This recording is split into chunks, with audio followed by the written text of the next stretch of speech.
តើអូននឹកបងទេបើបងហៅអូនមកលេងបងទេបើបងដេកពេកអូនយកចិត្តទុកដាក់បងទេបើបលិសចាប់បងអូនបងប្រាក់ធានាទេបើបងជាប់គុកអូនសរសេរបងទេបើបងក្រេក្រតើអូនស្រឡាញ់បងទេបើគេនិយាយដើមបង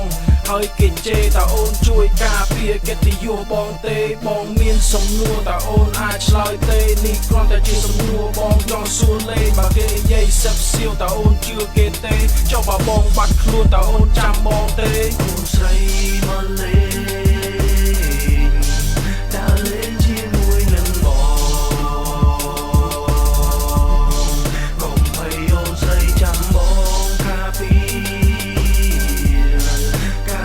អូនពីគ្រោះថ្នាក់ឲ្យបងនាំស្រីចេញទៅមើលរោងកុន